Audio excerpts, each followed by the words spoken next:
Mummy बोले कि जा बेटा दवाई लिया। अरे सो जाओ ना, सुबह कुछ लगा लो, बाम आम विक्स लगा लो, चल जाएगा काम। अब इतनी रात को कहाँ जाऊंगा मैं? चला जा, देख मेरी तबीयत खराब है। अरे सो जाओ मम्मी, सुबह ले आऊंगा, इतनी भी खराब नहीं है। सो मैं नहीं जा सकता, मैं थक गया हूं, मेरे से कुछ नहीं होगा। ध्यान रखना, एक माँ की दवा लाना है। बच्चे हजार बहाना बनाते हैं, और रात को 12 बजे यदि पानी भी गिर रहा है, सन्नाटा है रात का, और कोई चोरी बुला ले, फिर क्या करेगा? बोलो जाएगा या नहीं जाएगा? बोलो बोलो। अरे बुजुर्गों तुम भी बताओ यार, तुम सब कर चुके हो ये कर्म, बच्चों की तरफ काहे को देख रहे हो? ध्यान रखना, जाएगा या नहीं जाएगा? रात को 12 बजे मिलने जाएगा। मम्मी कहेगी मत जा बेटा रात में, मम्मी बहुत जरूरी काम, मुझे जाना। झूठ बोलेगा लेकिन जाएगा। ध्यान रखना, तब पानी नहीं दिखता, तब रात नहीं दिखती, तब नींद नहीं दिखता। मानने कहने का अर्थ इतना ही है, जुड़ाव होना चाहिए। यदि आपका लगाव, आपका अटैचमेंट जिसके प्रति ज्यादा है, तो एक बात ध्यान रखना, उसके अवगुण भी गुण ही लगते हैं, और जिससे लगाव नहीं है उसके सद्गुण भी अवगुण जैसे लगा करते हैं। मन को बस में। एक बात याद आती है, छत्रपति शिवाजी इस महाराष्ट्र के हुए महान योद्धा, अद्भुत शौर्य था उनके पास। शिवाजी महाराज, ध्यान रखना, हिंदुत्व में प्राण फूंक दी जिन्होंने, भारत के स्वाभिमान को शौर्य प्रदान कर दिया जिन्होंने। ध्यान रखना, वो राजा, वो छत्रपति शिवा एक दिन किसी स्थान पर रुके थे, रात्रि में विश्राम कर रहे थे कि कोई एक बहुत सुंदरी रूप लावण्य की धनी खिड़की से उनके कमरे में आ गई। उसने शिवा को देखा, आसक्त हो गई शिवा पर। इतना शौर्य, इतना पौरुष जिसके अंदर हो, इतना स्वाभिमान हो। शिवा जी रात में उठे, उन्होंने कहा तुम यहां कैसे आई, और इतनी रात में तुम्हारा आना उचित नहीं है मेरे कक्ष में, अभी यहां से निकल जाओ। उस महिला ने कहा मैं जा नहीं सकती हूं, मैं बड़ी मुश्किल से तो आई हूं। शिवा ने कहा क्या कहना चाहती हो? बोले मैं तुम पे आसक्त हूं, मैं तुमसे आसक्त हूं, तुम्हारा आलिंगन चाहिए। शिवा ने कहा क्या कह रही हो तुम? बोले शिवा मैं तुम पर मोहित हूं, तुम्हारी कायल हूं, तुम्हारे कृत्यों की प्रशंसक हूं, मैं तुमसे प्रभावित हूं। क्या चाहती हो? यही चाहती हूं कि मैं अपनी कोख से तुम्हारे जैसे बेटे को जन्म दूं, यही मेरा अभिप्राय है। केवल मैं एक मां बनना चाहती हूं तुम्हारे बच्चे की, तुम्हारी कोख में, अपनी कोख से तुम्हारे जैसा बेटे को जन्म। शिवा ने कहा कि तुम क्या कह रही हो, मेरे माध्यम से तुम्हारी कोख में औलाद मेरे जैसी हो? मां जरा ये तो बता, कोई जरूरी थोड़ी है कि महापुरुषों के घर में महापुरुष ही जन्म लेते हो। कोई जरूरी नहीं है कि निकृष्ट घर में महापुरुषों का जन्म ना होता हो। एक बात याद कर, तुझे मेरे जैसा पुत्र चाहिए? हाँ शिवा, मुझे तुम्हारे जैसा पुत्र चाहिए। तो इसके लिए इतना इंतजार क्यों करना? बड़ी आनंदित हुई, प्रसन्न हो गई कि शिवा तैयार। शिवाजी ने कहा कि ठहरो, इतनी देर इंतजार क्यों करना? 9 महीने तू गर्भ में पालेगी, बड़ा करेगी, जन्म देगी, पुत्र की जगह पुत्री हो गई तो भी बोली चलेगा, पुत्री भी चलेगी, लेकिन वीर होना चाहिए, वीरांगना होना चाहिए। शिवा ने कहा इतना इंतजार मत कर। और शिवाजी उठे अपनी सैया से और उसने कहा कि तेरा एक ही स्वप्न है ना कि मेरे जैसे पुत्र की मां बनना? तो शिवा ने उसके चरण पकड़े, बोले आज से तू मेरी मां और मैं तेरा पुत्र हूं। इसके लिए इतना लंबा कुछ करने की कोई जरूरत नहीं, आज से तू मुझे अपना पुत्र मान और मैं तुझे अपनी माँ का दर्जा दिया करता हूं। मांगे सोचना है। सुखदेव जी महाराज, कथा आती है भागवत में, श्रीमद्, चले जा रहे थे रास्ते से और जैसे ही रास्ते से गुजरे तो सुखदेव जी महाराज और उनके गुरु आगे आगे निकले। तालाब में, सरोवर में महिलाएं स्नान कर रही थी और जैसे ही 80 साल के गुरु निकले, महिलाओं ने अपने वस्त्र उठाए, तैर कर आई घाट पर, वस्त्र अपने तन को ढक लिया वस्त्रों से।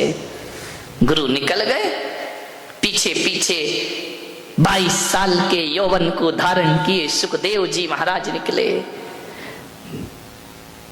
सुखदेव। महिलाएं स्नान करती रहीं, उन्होंने ना वस्त्र उठाए, ना उन्हें शर्म आई, ना उन्हें लाज आई। पूछा गया कि 80 साल के बूढ़े गुजरे तो तुमने वस्त्रों से शरीर को ढक लिया, और सुखदेव महाराज गुजरे 20 साल 22 साल का जवान, तो तुमने वस्त्र नहीं ढके। मालूम है, उन महिलाओं ने कहा कि 80 साल के बूढ़े जब गुजरे तो उनकी आंखों पे पर्दा नहीं था, इसलिए हमने पर्दा कर लिया।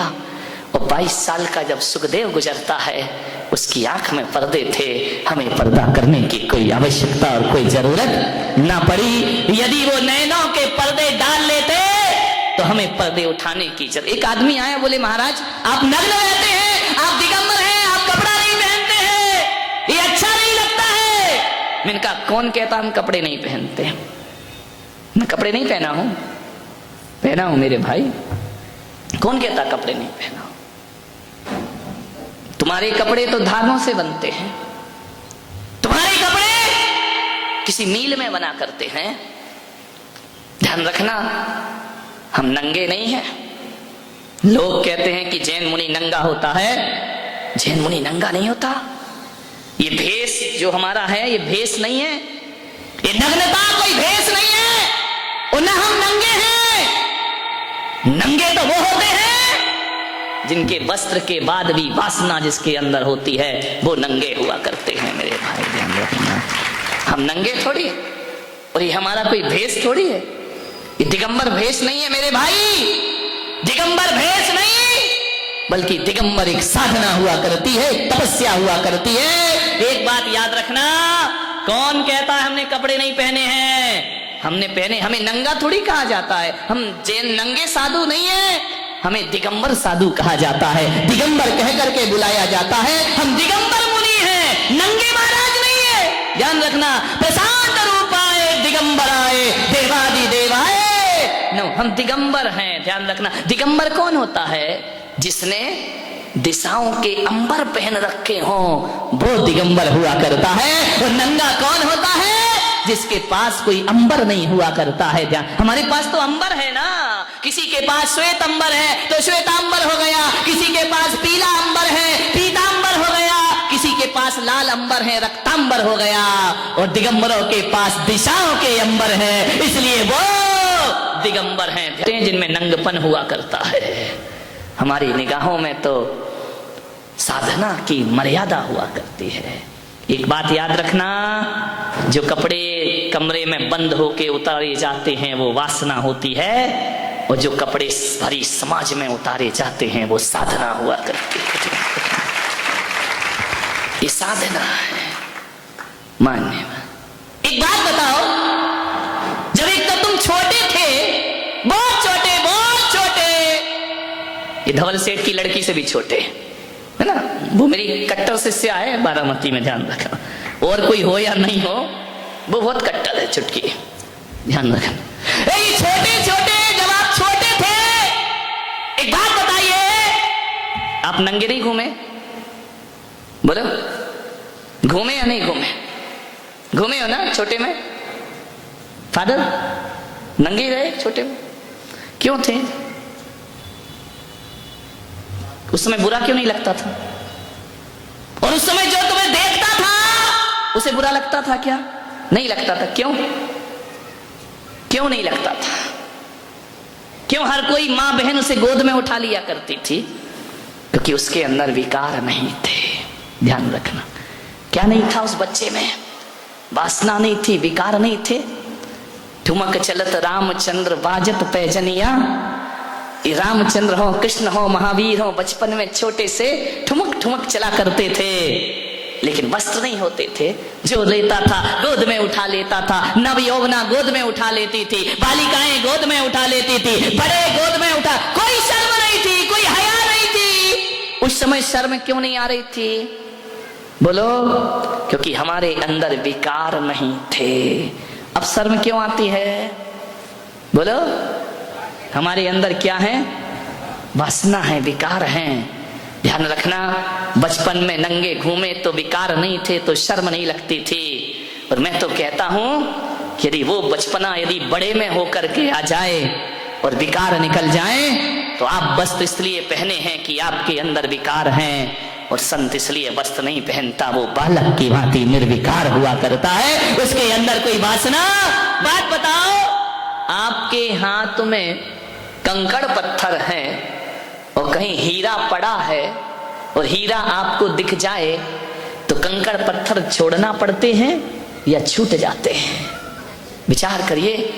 यदि हीरा मिल जाए तो फिर ये नहीं कहना पड़ता कि कंकड़ पत्थर का त्याग कर रहा हूं, तुरंत कंकड़ पत्थर फेंकते हैं और आदमी हीरा उठा लिया करता है। एक बात बताइए, जब आप घर से चले, महावीर भवन आए, जिस रास्ते से आप चल करके आए, बताओ मेरे भाई, जैसे ही महावीर भवन आया, रास्ते का त्याग करना पड़ा या रास्ता अपने आप छूट जाया करता है? छोड़ना नहीं पड़ता, अपने आप छूट जाया करता है। तो जो भीतर का आनंद लेने लगता है, जो समाधि का आनंद लेने लगता है, जो भीतर के आत्म रमण करने लगता है, उसे विषय वासनाएं छोड़ना नहीं पड़ती, अपने आप छूट जाया कर। त्याग तपस्या किसे कठिन लगती है? जो भीतर से प्रभु का, परमात्मा का आनंद नहीं लेता, उसे कठिन लगा करती है। और जो भीतर से आनंद लेता है, मैंने अभी फादर बैठे हुए थे, मैंने कमरे में पूछा 10 उपवास के आपको कैसा लगा? बोले जरूरत ही महसूस नहीं हुई, ना पानी की ना इसकी। तो मैंने कहा क्या लगता रहा?